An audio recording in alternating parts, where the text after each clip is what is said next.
Hello and welcome to Keeping It Young podcast, conversations about marriage, family, and ministry life. I'm Dave. And I'm Bethany. And we are the Youngs. And we're so glad you've joined us again for Books That Can Help and Why. Thank you so much for staying with us through this series and hope it's been a help and a blessing to you. Bethany and I have said for years that one of the great decisions we made in our marriage and in our family was by getting good books and learning from them. And that wasn't the only one. We went to conferences and we did listen to podcasts. We highly recommend some podcasts. I would say podcasts they didn't come along in our life until probably the last, That's not been that long. 6-7 years. Right. And we would listen to Focus on the Family. Right. We would listen to radio broadcasts. And cassette tapes. Yes. Messages. And CDs and all of that sort of thing.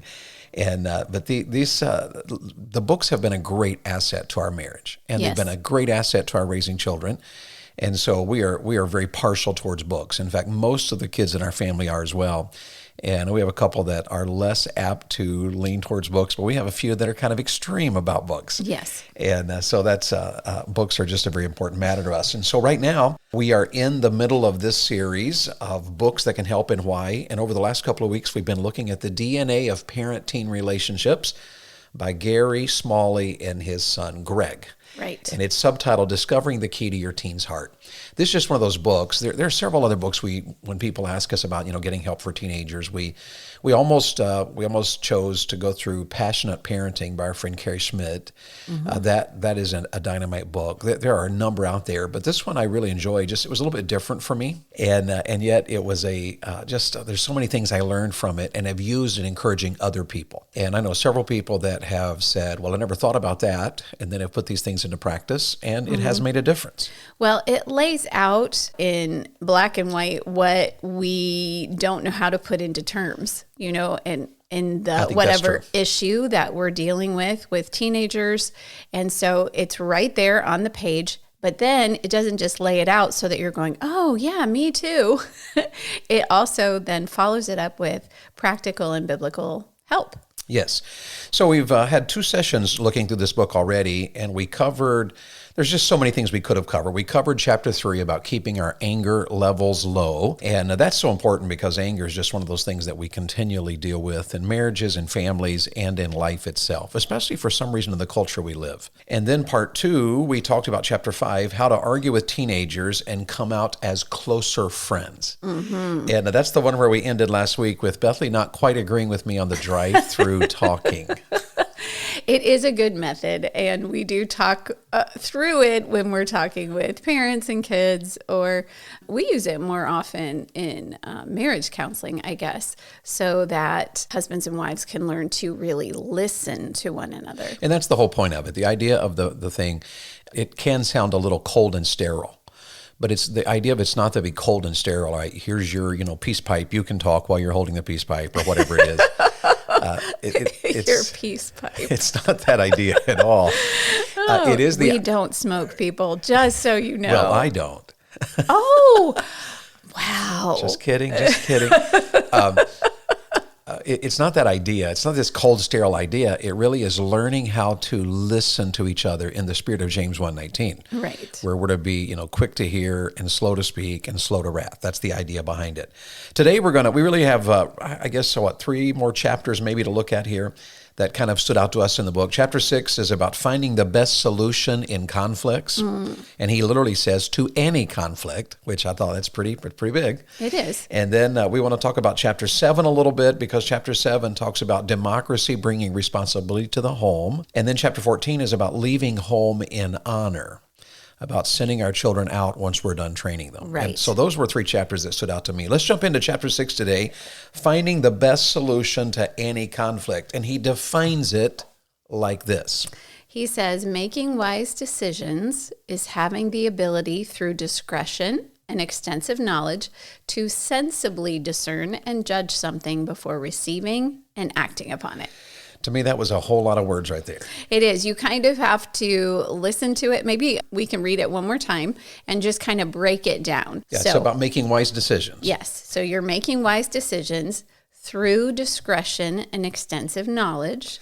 so that you can sensibly discern and judge something before you receive it and act on it. And the idea is that when we have a conflict in a home, typically emotions run high, and someone feels very strongly one way, someone feels very strongly another way. The higher emotions run, the higher we raise our voices, the more tense we get.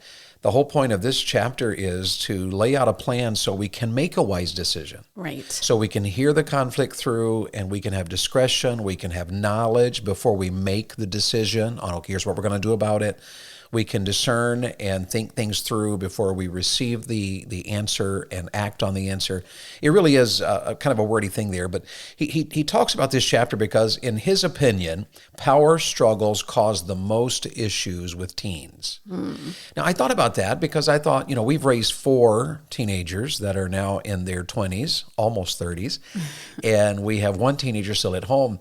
And for some reason, I don't think that was true in our children. Do you agree with that? I think our children, when they were very young, were trained that mom and dad are the authority. And so eventually, through their teen years, I would say not even eventually, but pretty quickly, they would back down. They were not going to have a power struggle with us. I don't know, but it is very culturally popular for there to be a power struggle between parent and teen. What I also thought was that we had learned from books like this Yes. on how to handle our teenagers. And because we had gotten so much training about it and read so many books about it, I do think that I don't remember having a lot of power struggles, but I also remember that we did learn from a lot of really good resources how to navigate issues in our teen years. Right. And so maybe the reason we didn't have as many is because the Lord had given us wisdom and help. And at least I would like to think that. Yes. And I think there is some truth to that. The key, he says, is to find a solution that both can feel good about. And that one can be tricky for some parents because in the culture of Christianity, if you're in the conservative, I almost want to use the word ultra-conservative to maybe use some different ideas. The Gothard type structure that is very patriarchal, that believes the idea that authority can do no wrong, and if authority is wrong, just refer to rule number 1: authority can do no wrong. Right. And so there are some dangers in that philosophy. And so part of, if you've been trained in that's going to sound like a really bad thing to say. Right. Because as an authoritarian, if you believe that way, and we do believe that the parents are given the authority by God Yes. to train and raise their children. But if you take an extreme authoritarian view, you could say, well, it doesn't matter if my teen likes the outcome of this conflict or not. I'm the one who's in charge, and they just need to get happy about it. Sure. And he even goes this far. I'm going to read it. He said, "We encourage you to make a commitment on a new way of doing things and to determine to abandon failed old models. This begins by establishing what our colleague, Dr. Bob Paul, calls a no-losers policy. In a no-losers policy, family members agree that it will never be acceptable from this point on for any of them to walk away from any interaction feeling as if they had lost. Each family member has to feel good about the solution." Now, I see that as a goal, and I think that is a good goal, but I also see problems with that. Because if you're a parent dealing with a teenager who is really going through a season of rebellion, it does not matter what you do, that teen will feel like they are losing. Oh, absolutely. Because all they will want is my way, my way, my way. Right. And so this only works to a certain level. If a teenager is willing to work with you, then you can meet this. But there are times, I don't want to be misunderstood here, because there are times where mom and dad, you just have to say, look, this is what we're doing because this is right, and I'm sorry. Whether you like it or not, this is what we're doing. Right. So this does not negate that. But this chapter is just laying out some rules for fair fighting, I guess is kind of the way to look at that. And he actually lists a whole bunch of them, but he talks about how to, with your family, you establish rules for fair fighting. He lays them out. He actually cites a study that was done of 5,000 adults who were surveyed, and they were asked, what do you believe are the top 10 rules for fighting? And he's talking about inside the home. And they listed these. Number 1, you listen for understanding. You avoid yelling, verbal threats, and abuse. You maintain honoring, respectful, loving atmosphere. Never use name calling. Use open communication. Don't bring in past garbage. Keep the focus off the person's character and on the issue at hand. No violence. Avoid accusations, as in you never, Right. you always, and make sure that only one person talks at a time. And I thought that's fairly practical. Oh, yes. Most of those I think would work.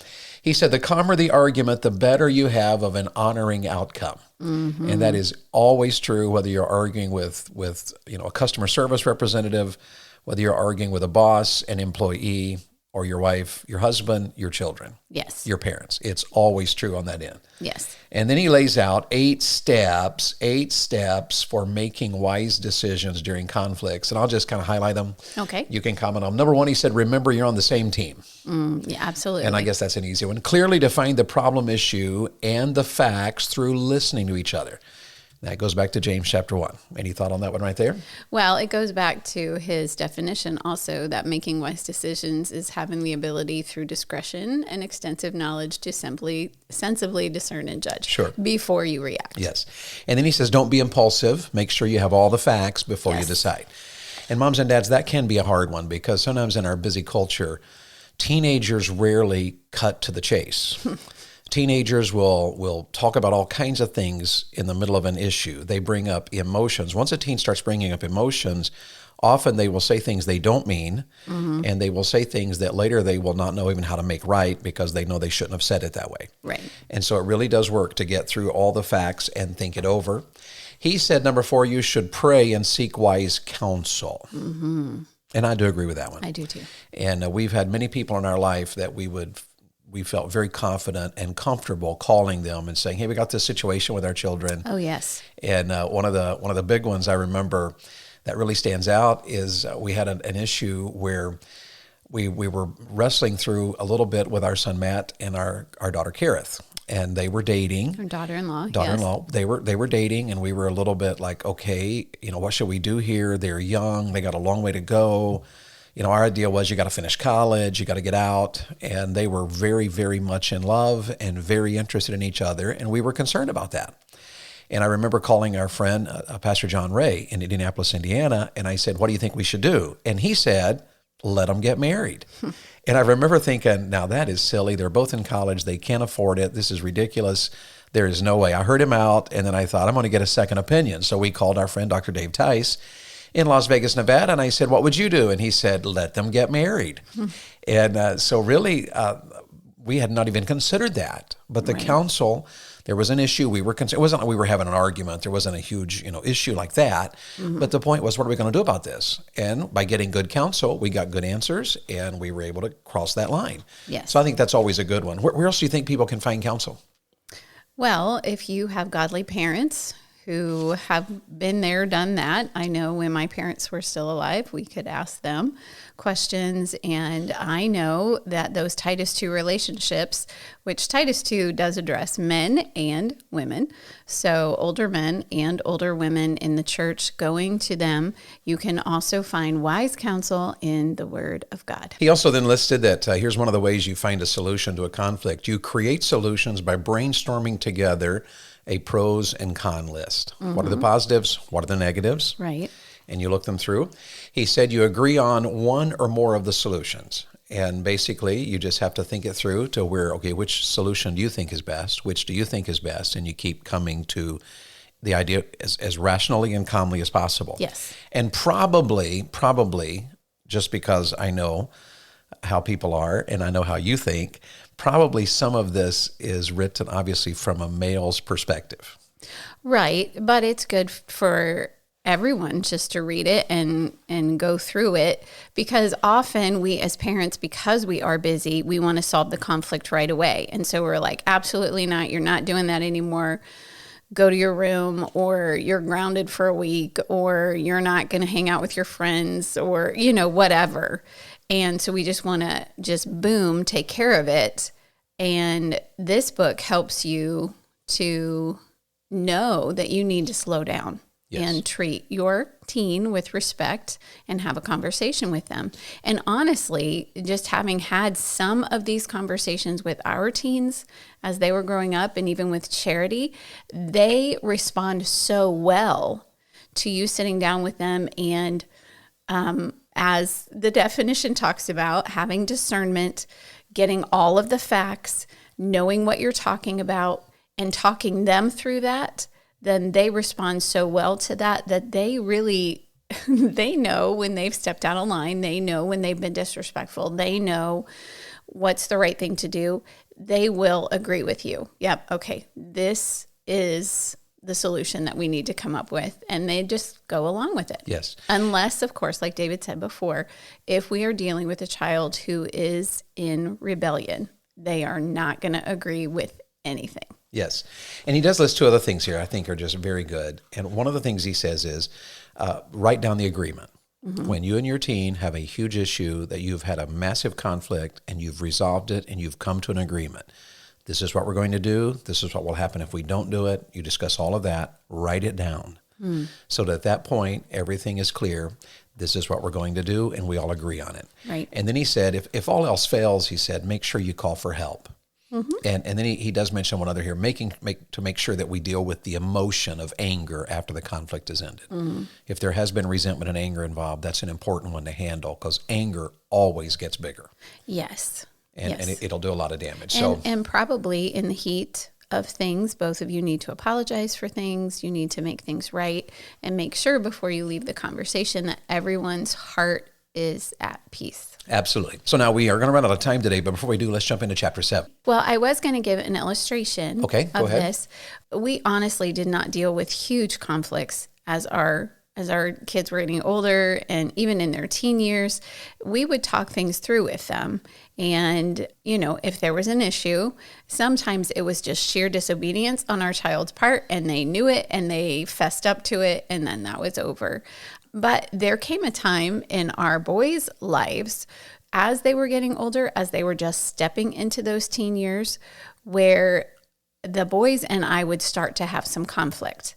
And at first I thought, what is wrong with my boy who is always so quick to say, yes, ma'am, who is always so quick to be respectful to me. And all of a sudden, not only are they disrespectful, they're disobeying me and acting like this is okay. I was just so befuddled. And in taking it to David, he was able to be like, well, you can't treat them like a little boy anymore because they're not a little boy. And he was able to coach me then on how to treat them like a young man. And so there came a time in all of our boys' lives as they were stepping into teenhood. And then again, when they were in college, I remember having to have another conversation with them and just sitting down and being like, hey, I know that you're growing up and I'm trying to treat you like a man, but I'm still your mom. So how can we agree that I can still tell you what to do and you can treat me respectfully and I can treat you respectfully? And so we were able to have those conversations and it played out beautifully because all of the boys would then agree, you know what, you're right. I have been disrespectful to you and that's not right. And if you agree to treat me respectfully, I will treat you respectfully, and we could go on. That is true. That was quite of a large conflict at times, and not a dramatic, but it was big enough that we had to deal with it. Right, and I think it stems from us mamas. We always see them as our little boy, and so I would be, treating them like a little boy. And so, moms, the lesson there is that you do have to take some steps to recognize they're becoming a man. They're not a little boy, and if you treat them like a little boy, they will absolutely resent you and the way you're treating them. Yes. And so you have to make an adjustment there. But you young men that are listening have to also realize that you're not a little boy anymore. So it's time to stop acting like a little boy and start acting like a man. And Dad, in my opinion, you and I are the key to that. Mm-hmm. If we communicate with our wives, okay, here's what's happening in your son's life right now. Mm-hmm. And if we communicate with our son, here's what's happening in your mom's heart right now. And both of those have to be dealt with on the right side. It results in a very close relationship between mom and the son, yes, and a very respectful relationship. So yes. It's a really good thought there. Mm-hmm. Well, let's jump into the few moments we have left to chapter 7, because there's 2 other chapters we want to talk about. We'll just do one more episode after this one. Chapter 7 is about how democracy can bring responsibility to your home. And this is just really interesting, that, kind of using the word democracy. So what does he mean by that? Well, what he's talking about here is that we actually have to work together, is all the things he's covering. He's talking about having understanding of this is your responsibility, this is my responsibility, this is what I will do, this is what I promise not to do. Right. It's putting everything on the same page so that we are all in the home's democracy, being understood, being heard, fulfilling each of our responsibilities to make the home successful. Right. And he lays it out. He said that real freedom is having the inner power to do what is best, listen to this, for all concerned. Mm-hmm. And that's a super statement, because as a dad, I'm not just supposed to be aware of me, I'm to be aware of you. Right. But I'm also to be aware of my children. The decision I make, every decision I make affects you, affects my children. You as a wife have to be aware that every decision you make affects me and our children. Yes. Our children have to be aware the decisions I make affect me, mom, and dad. Mm-hmm. So inside the framework of the home, we start there. Well, then whatever this chapter is going to discuss as we go on here, this would fly in the face of gentle parenting, where you have child-centric, because everything then revolves around the child. And also it flies in the face of parents just being very selfish and not even thinking of their kids. So this will be good. It is. He said that immaturity is lacking the power to do what we know is right and not being able to delay gratification.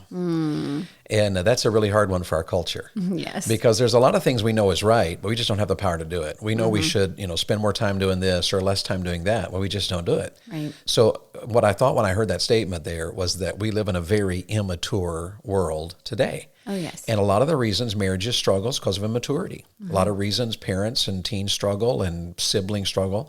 It really is just immaturity.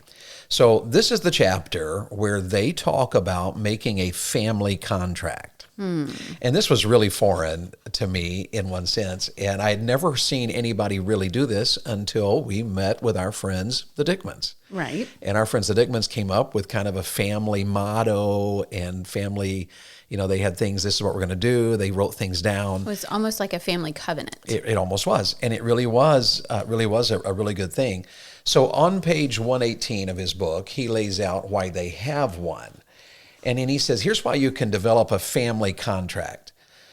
Because it decreases problems, it brings family unity, it creates consistency in behavior for both parents and teens by reducing the temptation to establish double standards. It gives teens ownership of the rules and limitations within the family. It reduces prolonged or angry arguments by forcing meaningful and honorable communication. Requires negotiation and cooperation, which provides structure. It provides greater security and stability. And he lists quite a few others. He said, a written and signed document has tremendous power to keep people in harmony with agreed upon and loving rules. And I've only used that a couple of times as far as we didn't have an overall signed document. Right. And I think part of it is because our marriage, or our family philosophy was fairly simple. Right. We'll respect you, but we demand obedience. Yes. And we even taught our children that if there's something going on in your life, or there's some situation, we have a rule that you think should be changed, there is a right way to negotiate that. To schedule a time to sit down and say, this is the rule, can we change it for these reasons? And the idea of Daniel chapter 1, when Daniel appealed to Melzar, the prince of the eunuchs. Right. And so this is a great, just a really, really great chapter. He even talks on page 119 in this chapter about how to begin developing one. He lays out some illustrations, and it really is. He said there was really 6 areas of their family contract. They wanted to honor God, others, and God's creation. That was the first area. The second area was obedience. The third area was cleanliness in their family, in their home. Chores was another one. Manners was another one. And the last one was the inner character qualities such as honesty, integrity, and humility. And I think that kind of covers what you do as a parent. Right. That really does right there hit everything on it. So he said it ought to have precise wording. It ought to have clear rewards and consequences.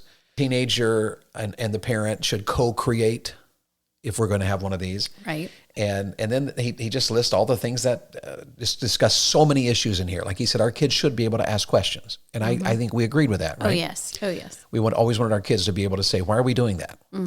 We did that with standards. Why do we have that standard? Why do we not? Right. Why can we watch that movie but not this one? And one of the big ones in our family that even our adult children discuss still frequently was the difference, for us, was there a difference in Narnia and say Harry Potter? and so things like that those are good discussions. And the more you have discussions about those kind of things with respectful communication, it really does make an impact in our lives. We're going to get an email asking, is there a difference between the Chronicles of Narnia and Harry Potter? Bring it on. We can answer that question for you. That might be a good topic to discuss on a future episode. There we go. And I thought it was interesting. He talks about having a contract about cleanliness and what is important. So many times families are easily frustrated about, the kids don't put this away, or they don't change that, or you didn't do the dishes right. But having a written contract on the expectation, especially this is about the teen years. Remember, the teen years. This is really helpful to a teenager. Right. And there was 2 areas he discussed that I think we ought to talk about briefly. Do we have time? Probably not. Let's mention them and kind of whet the appetite. Okay. He talked about, is it right or wrong to spank a teenager? We should discuss that one. We'll do that next week. Right. And he talked about what standards should we have regarding dating? Yes. And here's what I would say to you that are listening. He took a different position than we did.